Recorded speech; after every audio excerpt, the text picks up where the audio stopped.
Welcome to another episode of the Peak Potential Success Show. My name is Fong. I'm an entrepreneur, business strategist, real estate investor, speaker, and also a best-selling author. And every single day, I help others unlock the potentials and guide them to succeed. Today, I have an amazing guest. This guy is absolutely incredible when it comes to real estate and business strategies. I met him on a online networking group, and once I started talking to him, it was a lot of fun picking his brain and just learning how he got to where he is today.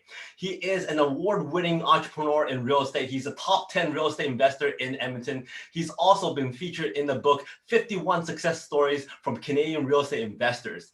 This guy always tells people to always look ahead and capitalize on your cash flow. So please welcome real estate investor and a business coach with a spark who helps you ignite your inner curiosity and integrity of success, Mr. Paul Falkowski.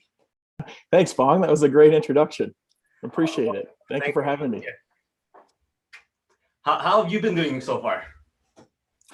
I've been doing really well, despite the changes that everybody's been having to go through. There's been definitely some adjustment with what we're all facing with COVID. Just went through COVID myself, so yeah, it's it's definitely onward and upward, right? Mm-hmm.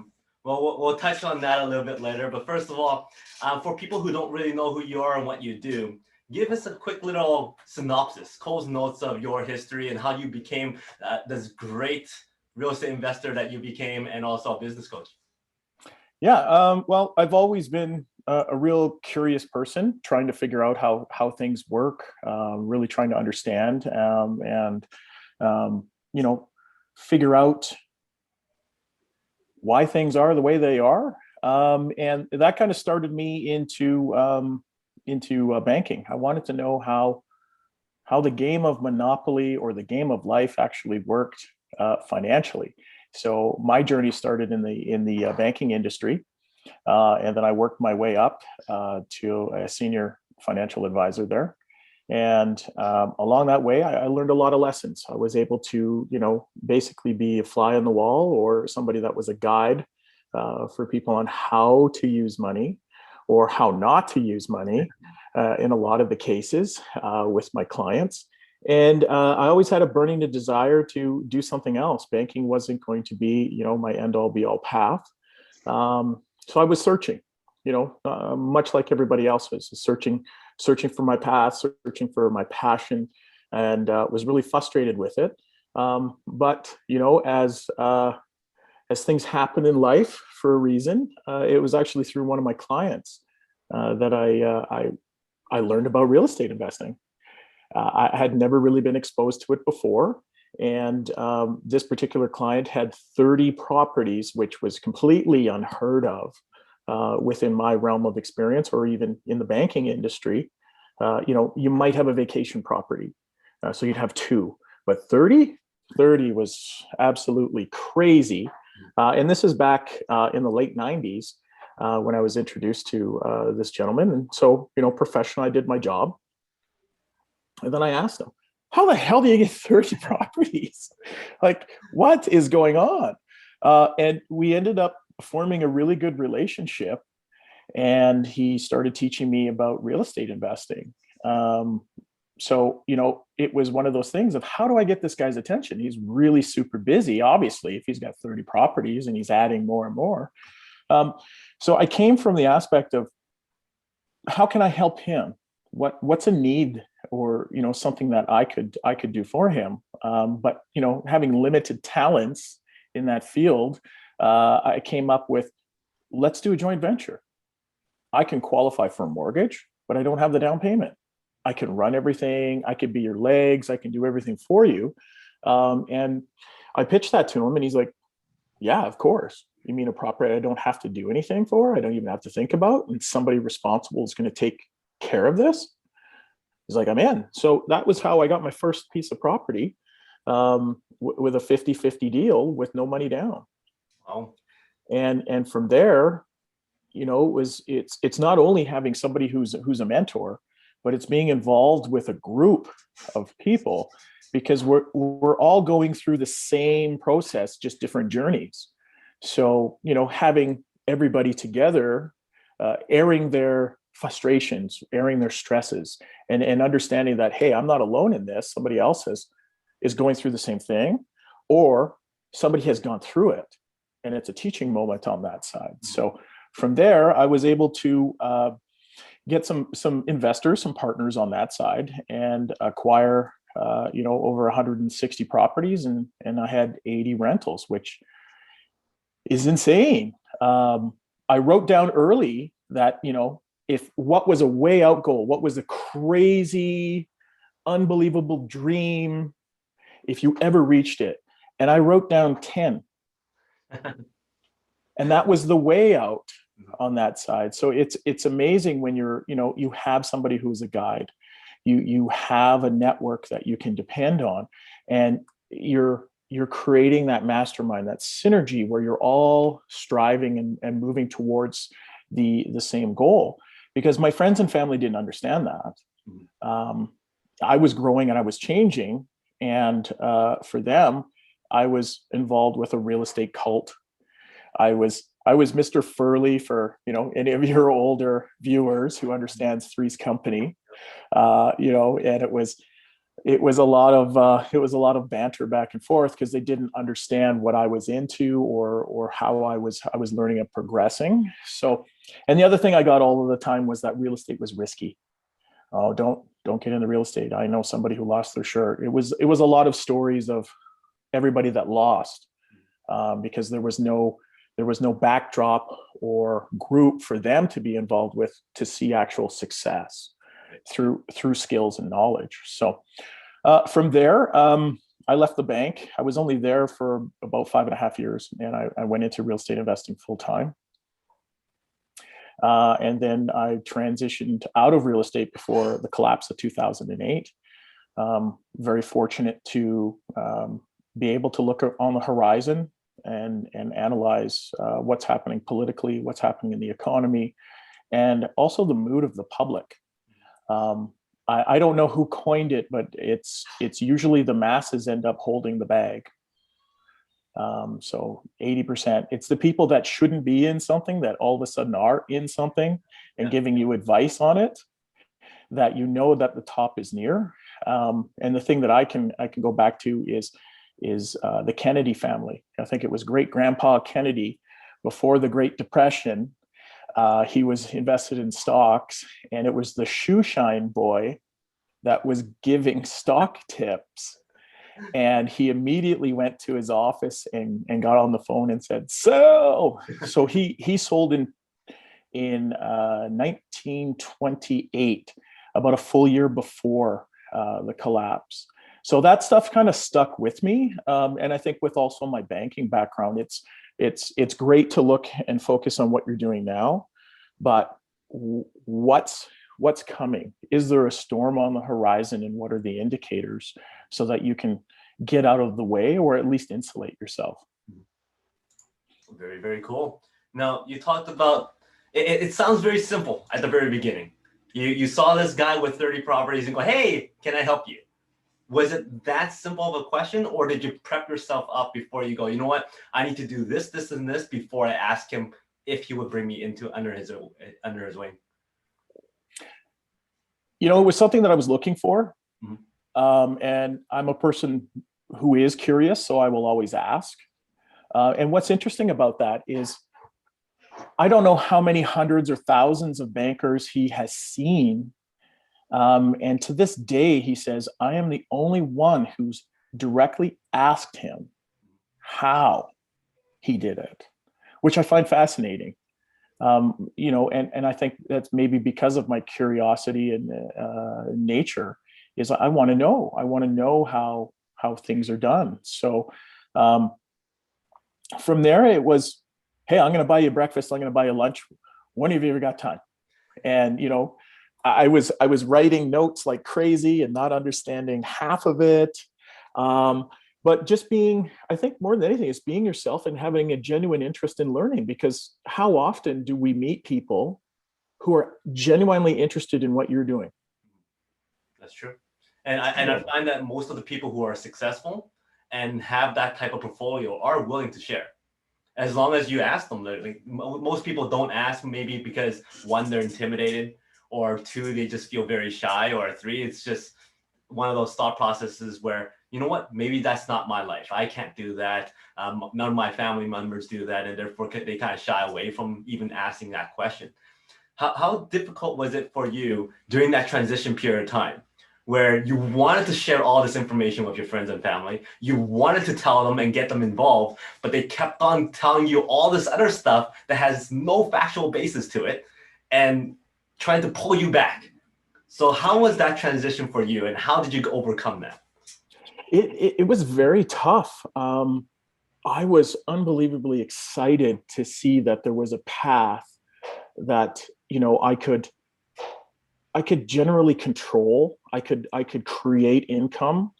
I could create a business. I could have, you know, I think that entrepreneurial freedom is what so many of us crave. And you know, it's basically, you can build whatever you want. I like to say, build your own ballpark. What does that look like? Is it apartments? Is it single family houses? Is it, you know, buying vacation property? Is it buying in your neighbor? It's whatever you decide to create. It's open to you. And I was trying to convert people almost like a crusade. I mean, to the point of almost going door to door. And do you know the value of real estate investing? And so I was so energetic and still getting shot down. Yeah. And it is tough. But that's where you have the group. And, you know, I'm fortunate to have a mentor, but also a group. So it's also venting. You know, I'm frustrated because my wife isn't on the same page as me, or my parents are saying, you know, that this is the way to do it, not this way. You know, you're getting tricked, or it's a scam, or something along those lines. But I think if, you know, we've been to enough meetings, we've been to enough marketing meetings, you put yourself out there and explore, you're going to see and you're going to feel whether is this truthful or it's not. Mm-hmm. And even if it isn't truthful, what did I learn along the way? Right. What can I apply next time? So I was fortunate to be, I guess, have that sounding board when times were tough, and times were tough. It's like starting any business. I don't care what you're in. You know, it's that first 3-year grind of continuously going and pushing forward, and having that backstop and having people to talk to, hugely important. I don't know if I would have pushed through, but, you know, once that passion's ignited, you kind of start to push that stuff aside and just keep going for it, right? Just background noise. Yeah, after a while. And then I just started to shut up at family gatherings and not say a word about what I was doing unless I was approached. Yeah. Because I found it fell on deaf ears a lot of time, right? I can totally relate to that. You had that transition between being a full-time banker and then going into full-time real estate. And I'm like, you actually were doing real estate part-time and all that kind of stuff as you were doing your banking stuff. Now, the decision you made to go full-time and quit that cushy, comfy job, how was that process like? Was it an easy decision by that time, or you go, you know what, just go for it? It was like stepping out on a cliff with not knowing that there's a bridge or anything there. It was like stepping out into air. And it was one of these transition points in my life is, do I want to stay where I am, where I'm not happy, I'm not creating, I'm not having fun, I'm not in control of my destiny or my income, and settle for something?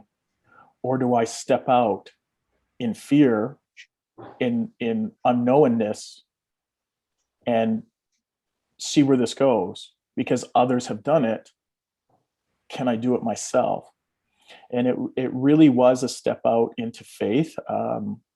I quit my job too early. I didn't have the cash flow available. I had the house with my partner. I was one of these guys who lived in the basement and rented out the top, and I rented out the garage, and I could have even rented out the garden plot if I wanted to. Rent out some space in the fridge. I rented out everything that I could. And then I became a little bit of a, cleaner, a little bit of a handyman, which at that time I was a paper pusher. I didn't know what end of the hammer to use. I mean, seriously, just terrible. But I did some wholesaling, some assigning of deals. I did some managing. I did painting. I did cleaning. I did some fixing, landscape. I did anything that I could within that real estate environment. And it was not only leveraging my mentor, but it was leveraging the group. It was saying that, hey, I'm here, I'm available, I can help out. And so it was a lot of clawing my way to the top. Would I suggest that to anybody? No. Very stressful, not knowing how you're going to pay the bills every month is not a good way to do it. It was my journey. It was my time to leave within the banking system because it was more of a stressful situation. So it was starting to hit me more physically on that side. So it was one of these things that I kind of had to do. I was in that position. But yeah, if anything, build your portfolio while you're in a career, and then just have real estate wait and have that real estate cash flow work for you. That would be a better way to do it, because as you know, real estate is a long play. Yeah.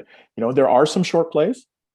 There's some super wins that you can get from that, but that's time in the game. Yeah.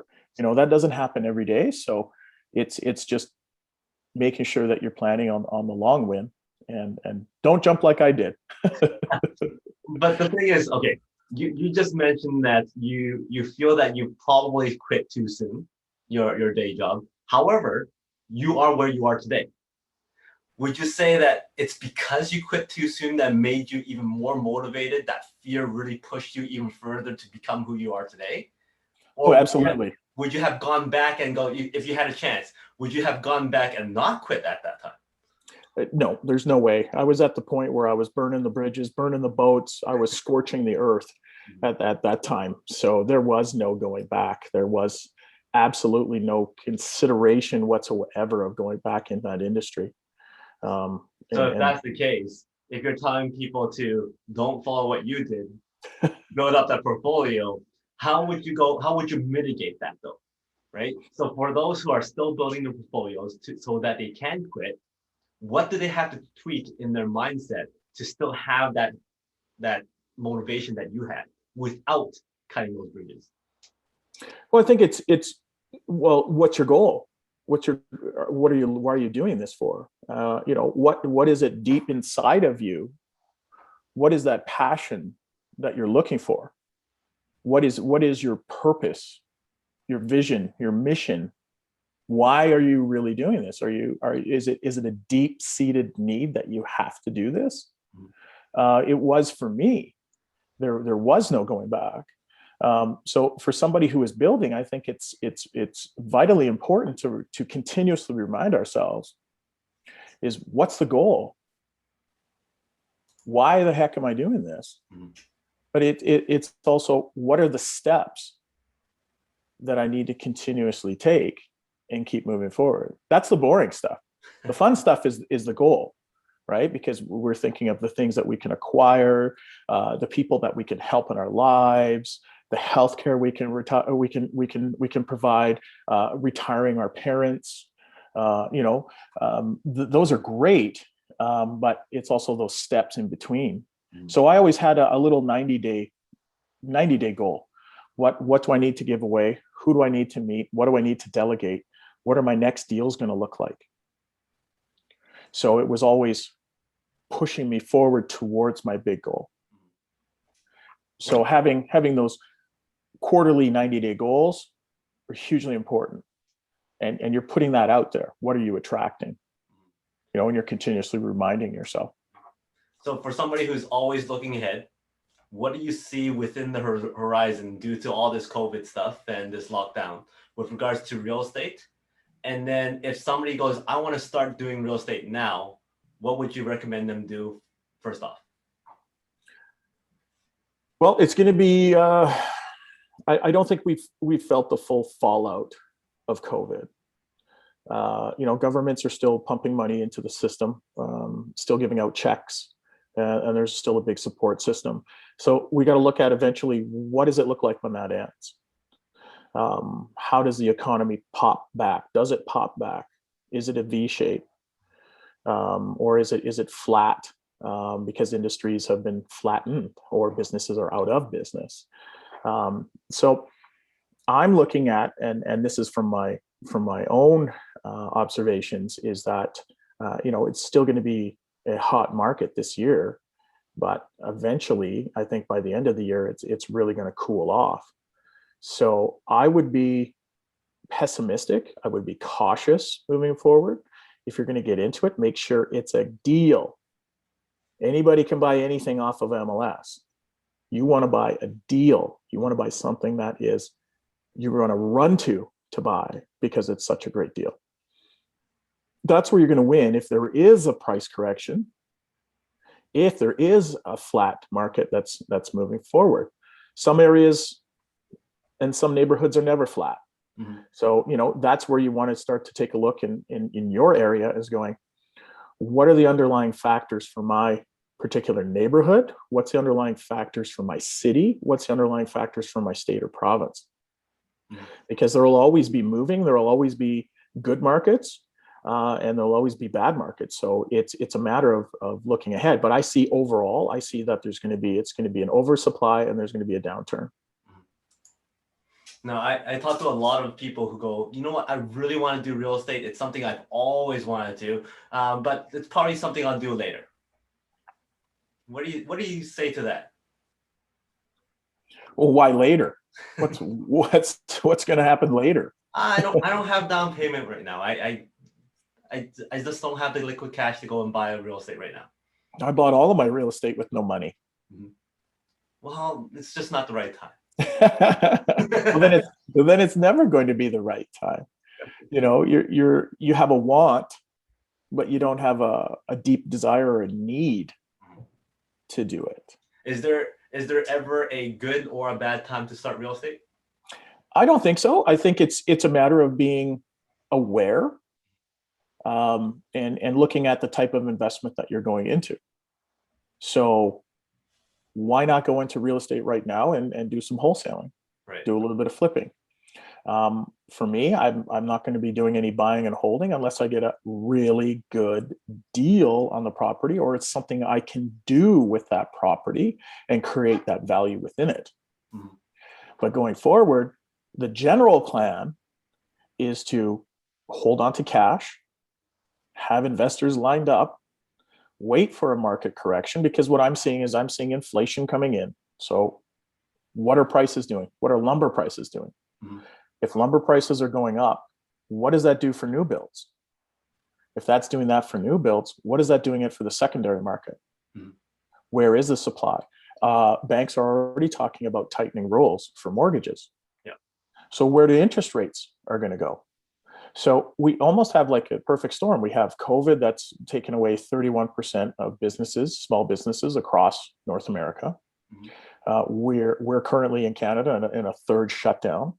So how is that going to impact other businesses? So those numbers of bankruptcies are going to increase. So I see that. I see eventually government spending tailing off. I see inflation in place. I see mortgage rates increasing. So I see a real kind of drop off in purchasing, and I see an increase in bankruptcies and foreclosures. So if you're ready with some dry powder, you're going to be sitting pretty for the next year. Now, that's my belief. I mean, that's something that I'm seeing coming. I'm seeing opportunity like crazy for those that are ready. Because think of it, if a percentage of the population, let's say 5% or something like that, loses their property, which sucks, it's terrible, but you're there with a rental. Now they can put their feet under them. They've got a place. I mean, there's nothing like having a home.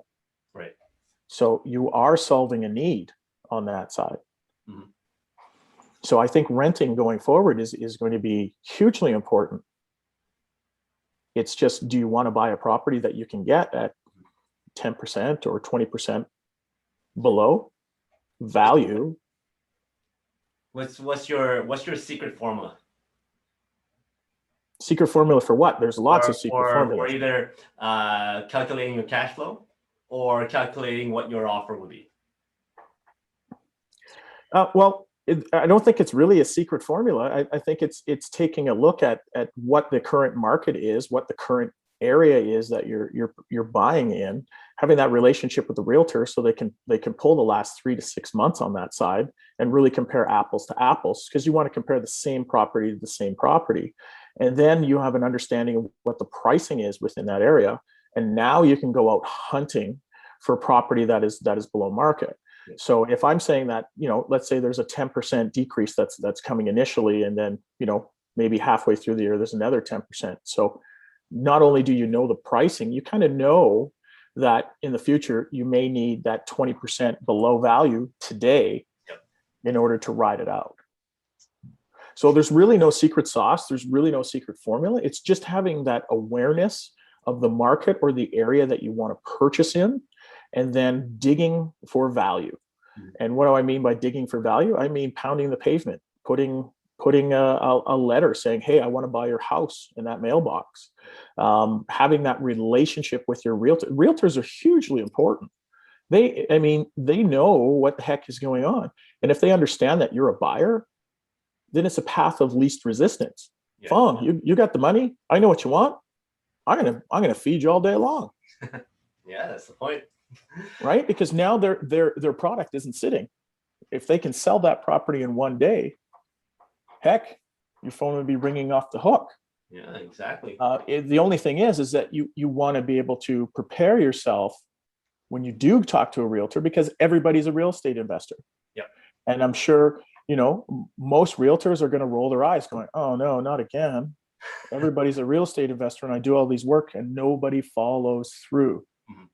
A relationship is a win-win. I don't want to waste your time. You don't want to waste my time. So if I'm telling you that I'm going to buy real estate, I better frickin' deliver, not waste somebody else's time. Right. So when it comes to building that team, though, lots of people go, well, can I only have one realtor, or could I have a few realtors under my team? And how do I build that relationship with all these realtors if I have them all working or all partner up with me? For me, mostly it was a handful. Overall, it was I would say 80% of my deals came from one realtor. My mentor would always say, you got to kiss a lot of frogs before you get one that wants to work with you, and understands what actually you're doing. And then it's my job to actually follow through and show you these are the guidelines on that side. So you can work with a team, but really I can't stress enough, if they bring you a deal, buy it. You have to buy it. What's the point of doing all of that work and them doing all of that work if you're not buying that deal? Yep. And at the beginning, it's a learning curve. They're learning, you're learning. So it's a matter of being patient, and it's not a matter of beating your chest saying, I'm this great real estate investor, give me deals. It's really sitting down with them and explaining who you are, what you are, and that you are a person of integrity. Yeah.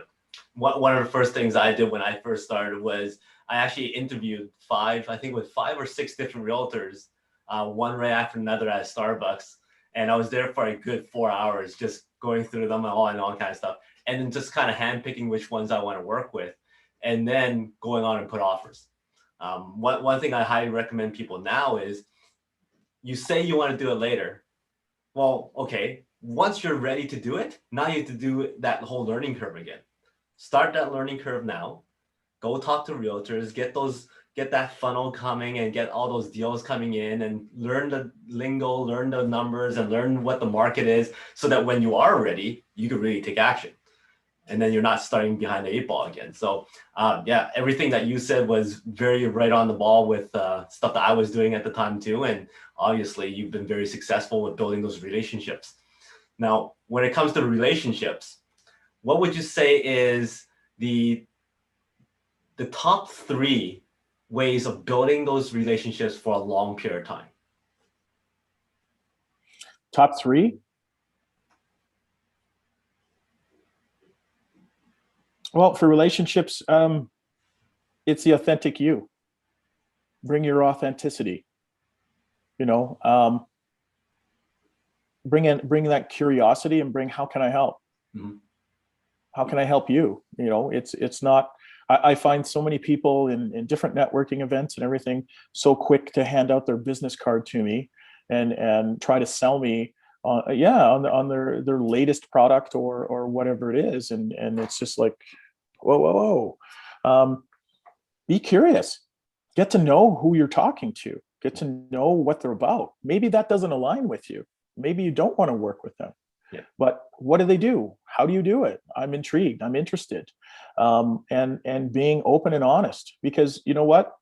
They may not know that you're lying now, but overall, we're all not stupid. We pick things up. We're like, something about that guy. There's something about that girl. I just don't know.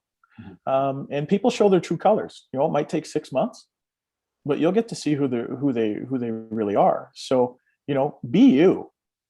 Don't be some fake cardboard cutout. Just be you, because you know you're going to attract people within your life that are going to be like you. And I'd rather have business be fun than, you know, boring and stodgy. And you know, you get to create on this side. So it really is being about you, your integrity, your values, and creating creating that environment of how can I help? How can I help you? How can you help me? And let's see if we can work together. And so it's not aggressive. It's if anything, it's very passive. It's having a conversation with people and actually listening. Now, what would you say is your most creative or entertaining story about a real estate deal that you've done? Okay. That would be a house that was abandoned. We were able to not find the owner. The owner had skipped town. And there was an old business letter, I guess, that this gentleman had worked. And so we contacted his old employer. And he had trying to find him too. Yeah, and he hadn't worked with them for 2 years. Oh, wow. And it was going into foreclosure. This was the day before it was going into foreclosure. And we were sitting in the office and it was like, well, I guess we're not going to get that deal. And literally less than 5 minutes later, the phone rang. And it was the gentleman who owned the property. And he was in a different province at that time. Wow. And we managed to, you know, tell him what we were looking at doing. And he was excited. And so we ended up buying that property for $1. Oh, wow. So that was pretty damn cool. So, you know, it does happen, but it doesn't happen all of the time, right? Most of the time it was the standard property, standard deals. But if you're in it long enough, Fong, as you already know, all of a sudden those diamonds pop up. Yep. And those are the stories that are created within real estate. Mm-hmm. So yeah, it was exciting because I've always heard of those dollar deals, mm-hmm. you know, and a lot of people were talking about it, but I'm like, I've never done a dollar deal before, and had the opportunity to have one, and I only had one. Was that the story that was featured in the 51 Stories? No, 51 Stories is about karma. What comes around goes around. Cool. And how to basically treat people, mm-hmm. because what you give is what you get. Mm-hmm. Very, very true. So now you're transitioning into business coaching as well. And so how's that transition? And what about business coaching has made you go, you know what, I want to do that now? I just saw I was coaching with people in real estate, a lot of new people that were coming in, or people that had a handful of properties, and now they're running into the bigger issues. And I just saw that there's a bigger need, and for my experience in real estate and the systems that I've developed, flow over into the business realm. So it was more of, how can I help more, rather than just being pigeonholed into the real estate area. Because 90% of businesses fail in the first year, and it's my mission to, let's change that. Why does it have to be like that? Mm-hmm. What are we following that isn't right, or what aren't we following, or maybe we're not getting a mentor, or maybe we're not part of a group. So we're just relying on maybe what we know, and that's why so many businesses are failing. So it's more of a passion on that side in developing and getting that out there to people, that, hey, let's have some fun, let's keep it simple, let's build some skills, and let's be creative. Mm-hmm. And now more than ever is what we need it. Yeah. What would you say is the main reason why lots of businesses don't succeed? I think a lot of businesses don't succeed because they don't listen. They don't listen to advice that's out there. They have an idea in their head, and as entrepreneurs, we can get a little pig-headed. We can get a little thing that I know.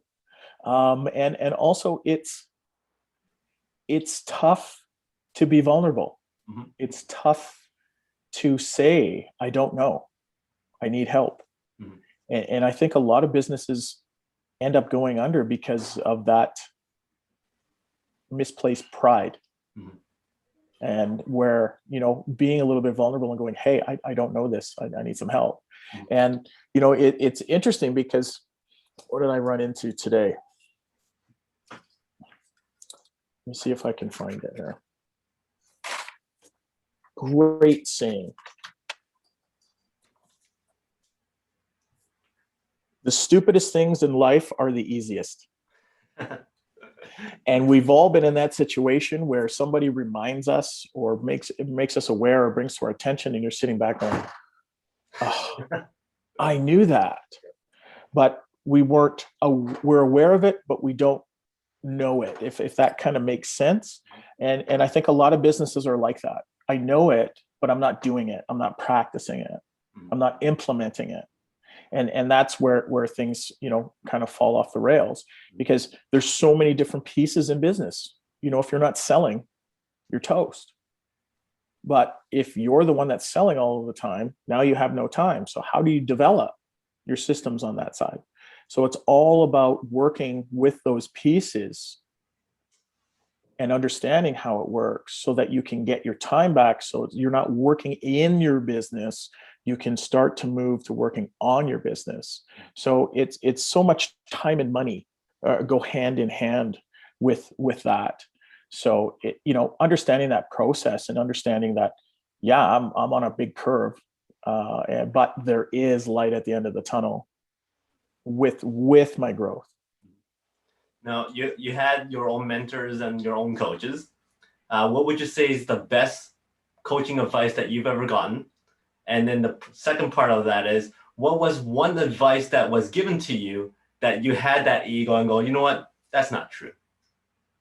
And then you went back and go, you know what, you're right.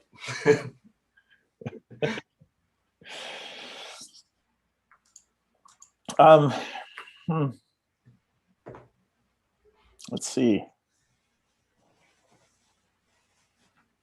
Well, one of the things that with real estate was, you can't steal in slow motion. And that whole saying was, if you're going to go after the good deals, the really good deals, you better be the first one there, and you better be able to buy, or you'd be able to close like right now. So all of the good deals happen quickly.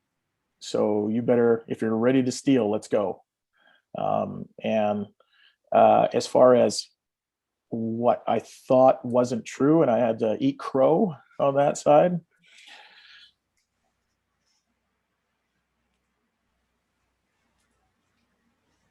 There's so many examples, Fong. I just can't pull one out. Oh, I thought it was like, I have no examples. I can't find one. Oh, No.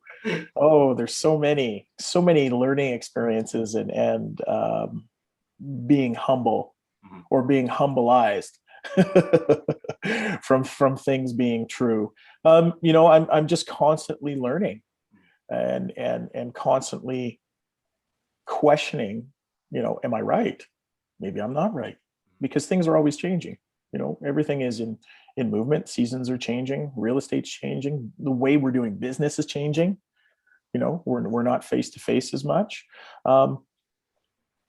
So I think it's just to be open. One of my big uh-ohs was, I was thinking that there was going to be more of a big downturn after 2008.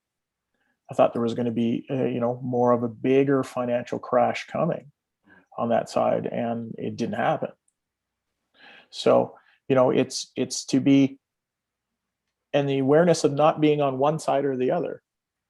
I'm going to be more in the middle, right? And I think it's Robert Kiyosaki that said that, right? Said, you're going to be on this side or you'll be this side, but why don't you be on the edge?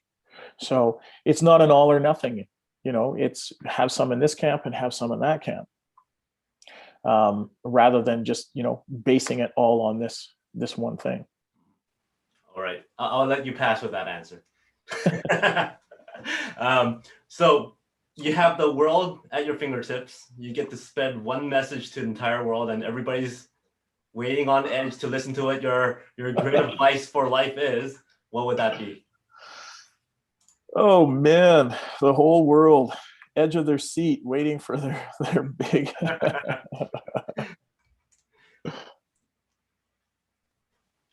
Mm.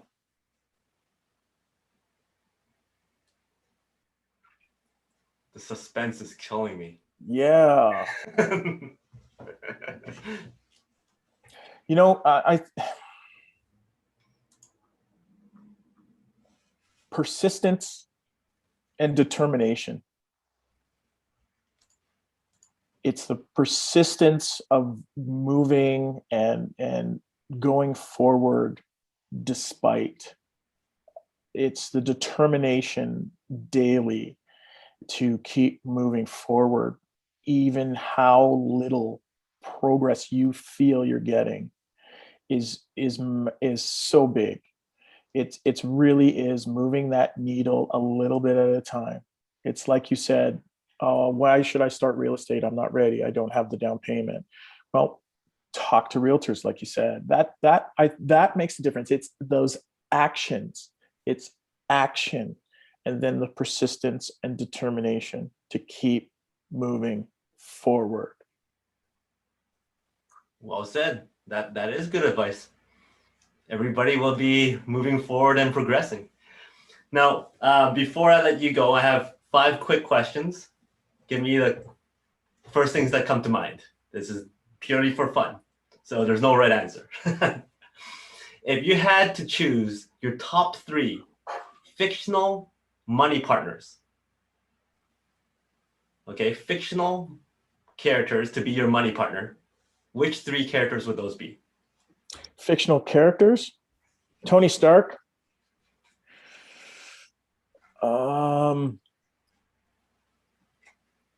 Tony Stark, money guys, would be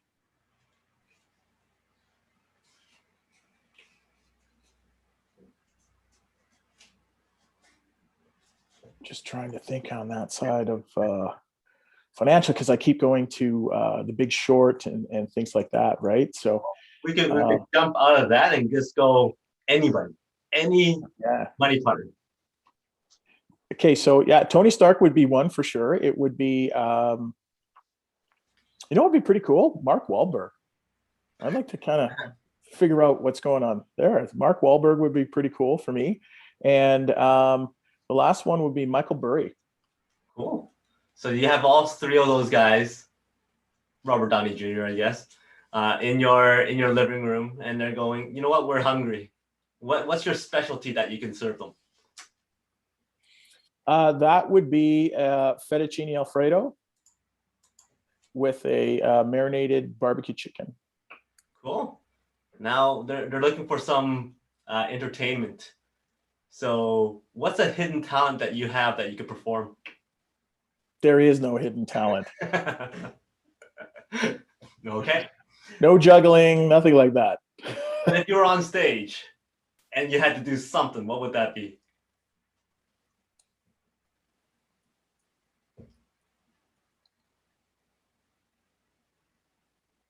I don't know. I guess it would be trying to balance plates then, Fong. Give that a go. It'd probably be more of a comedy set than anything else. And there you go. You're in the Olympics. What is one gold medal you would love to win? Synchronized swimming. Wow. No, I'm kidding. I'm kidding. That came out of nowhere for me. It would be snowboarding. Cool. Do you snowboard? I do. Cool. And flips and tricks and stuff like that too? Terribly, but I snowboard.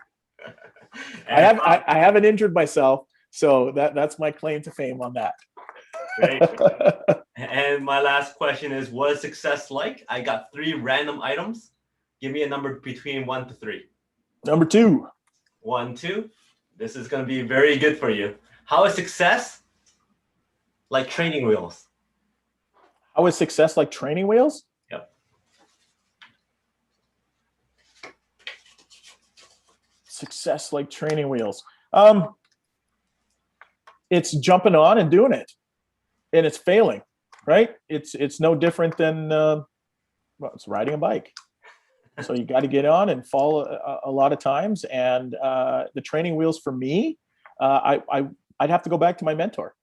Training wheels are mentors and groups that I can be a part of. Real estate groups or business groups or any kind of networking group. That's my training wheels. Great. Well, thank you very much. Well done. What is the best way to get in touch with you if anybody wants to pick your brain or work with you or hire you? You can give me a shout. My Facebook business page, my LinkedIn page, or you can give me a phone call if you're local. Great. And any last words? This has been great. This is actually my first podcast, so this is really cool. I'm honored that you asked me to do this, and really appreciate you taking the time and ask me all of these questions. This has been great. Awesome. Well, thank you very much for your time and your stories and your advice. Very well done. And I look forward to talking to you again. Sounds great. Thank you. Great. Thank you, everybody. And so that's it for today. My name is Fong. He is Paul Falkowski. Until next time, today is the day to unlock your peak potential. We'll see you later.